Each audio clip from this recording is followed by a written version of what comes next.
berekening van koste van verkope, wins, winsopslag ensovoorts. Kom ons begin met, julle is hierdie jaar besig met 'n handelsonderneming. Verlede jaar was julle besig met 'n diensonderneming en 'n handelsonderneming is nou so 'n bietjie meer ingewikkeld, want jy het nou goedere wat jy koop, kom ons sê jy koop stokkie lekkers en dan moet jy dit verkoop weer teen 'n hoër bedrag om 'n wins te maak. Okay. Nou, daar kan 3 goed vir jou gevra word om te bereken. Die eerste een is die koste van verkope. En 'n mens moet maar net altyd onthou dat verkoopprys minus kosprys gee vir jou bruto wins. Nou hier is ons eerste voorbeeld waar ons nou die kosprys gaan uitwerk. Nou daar in rooi, dit word oral ook herhaal, maar onthou, die winsopslag is op die kosprys en aanvaar dat kosprys altyd 100% is. Ons eerste voorbeeld waarmee ons dan nou werk, is bereken die koste van verkope as die winsopslag 25% is en die verkoopprys is R4.000. Ek maak gebruik van 'n blokkie metode. Mens kry formules ook wat mens kan gebruik en in die vorige goed wat ek vir julle al gestuur het, is daar formules wat mens kan gebruik. Maar ek is nie 'n persoon wat formules uit my kop uit kan onthou nie. Ek hou van 'n ding self uitredeneer en vir my met 'n visuele brein is dit vir my makliker om hierdie blokkie te onthou. So 'n blokkie metode, kosprys plus winsopslag is verkoopprys en die BW staan maar vir bruto wins. Dan het ek 'n persentasiekolom en ek het 'n randkolom. Okay. Nou kosprys, soos hulle sê, is altyd 100%. Aanvaar dat kosprys altyd 100% is. Hulle wil nou hê ons moet die kosprys uitwerk. Hulle gee vir ons die verkoopprys van R4.000. Goed. Dan gee hulle ook vir my die winsopslagpersentasie van 25%. So as ek nou in my persentasiekolom dan werk, 100% plus 25% gee vir my 'n verkoopprys van 125%. Nou soos ek sê, ek gebruik 'n blokkie metode en my metode, ek sê altyd, kom ek tik dit hier in 'n borreltjie. Ek sê altyd gedeel deur wat jy het, so dit wat hulle vir jou gee, die inligting wat hulle vir jou gee, so gedeel deur wat jy het, maal met wat jy soek. Nou wat jy soek is daai vraagteken, reg? Ons maak dit so.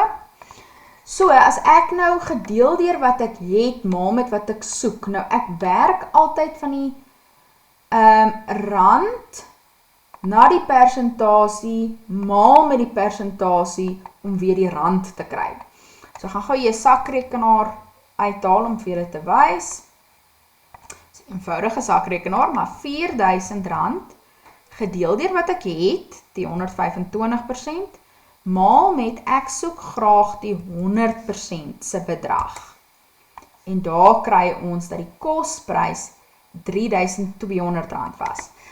Nou op mense, kosprys moet altyd minder as jou verkoopprys wees. Want as jy 'n stokkie lekker vir R4 koop, dan wil jy hom ons vir R5 of R6 of R7 verkoop. Jy wil hom ons nie vir R4 koop en dan hom vir R2 verkoop nie. Dit maak ons nou glad nie sin nie. Dan maak jy nie 'n wins nie, dan maak jy 'n verlies.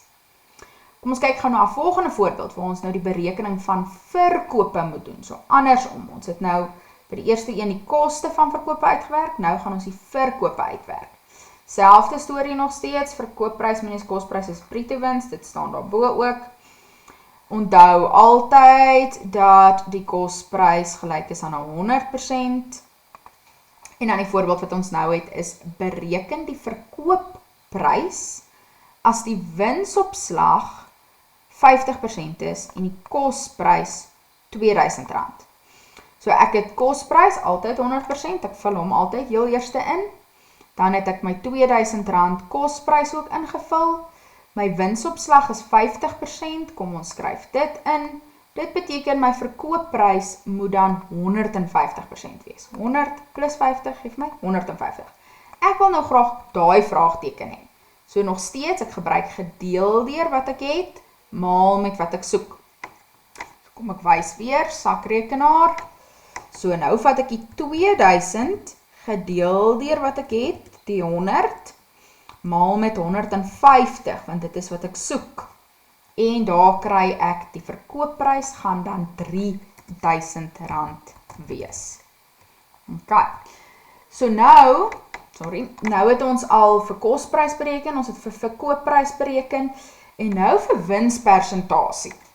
Nou vir winspersentasie is hier ook 'n ander manier, hier is 'n formule om dit te doen, ek sal hom ook wys, maar ons gaan eerder weer met die blokkie metode werk, en hier staan weer eens, onthou, kosprys is altyd 100%, en dan die voorbeeld wat gegee word is, bereken die winsopslag as die verkoopprys R1328 is, wat ek klaar vir ons ingevul het, en die kosprys is R996, dit het ek ook klaar ingevul. So nou wil ek graag weet, wat is my winsopslag? Wat is daai persentasie? Dis wat ek nou graag wil weet. Ok, so nou, wat hulle eintlik daar vir ons sê, is, jy moet nou om die wins uit te werk, moet jy die verkoopprys minus die kosprys vat, om die wins te kry. Want ek kan nie nou gedeel deur wat ek het, maal met wat ek soek nie, want ek het nog nie genoeg informasie nie, ek kort nog daar in daai blokkie iets. So kom ons kyk gou, 1328 minus 996 geef my R332 se wins. Nou het ek genoeg informasie. Nou kan ek weer gedeel deur wat ek het, maal met wat ek soek. Maar nou werk ek andersom. Ek wil nou graag die persentasie hê. Hier by die voriges wou ons graag die randwaardes gehad het. So toe het ons rand gedeel deur persentasie gevat. Nou gaan ek vat persentasie gedeel deur rand maal met rand. Ok, maar nog steeds my storie van gedeel deur wat jy het, maal met wat jy soek. So kom ek wys gou. So nou vat ek die 100, gedeel deur wat ek het, 996, maal met ek soek die 332 se persentasie. En ja, dit lyk nou vreemd, 33,333, 100% reg, dit is doodreg. Hierdie mense maak 33,3% wins, of mens kan ook sê 33,1% wins. Elke besigheid kan sy eie winspersentasie besluit. So, hulle vra nou nie die verkooppryse persentasie nie, maar dit sal wees 133,3%. Kom ek maak dit net weer swart. Ok, so hierdie formule hierbo, as ek hom nou sou moes gebruik, dit sê ek moet die wins vat, nou daai is die wins wat ek uitgewerk het. Goed, so die wins, 332, onder die lyntjie is koste van verkope, maar onder die lyntjie beteken maar net gedeel deur. Ek weet nou nie waar my gedeel deur teken is nie, ek gaan nou net sommer so / doen. So gedeel deur koste van verkope, nou daar is die koste van verkope. So kom ons sit hom daar. En dan maal met 100 op 1. Nou 100 op 1 is maar maal met 100. Kom ons kyk gou of dit dan nou dieselfde vir ons gaan gee. So 332 gedeel deur 996 maal met 100 en ons kom weer by 33,1 uit. Ok, graad 9 is, ek het sommer gou nog so oefeningkie hierso. Ek wil net gou skuif na 'n kamera waar jy kan sien hoe ek uitwerk. En dan stuur ek dit ook aan.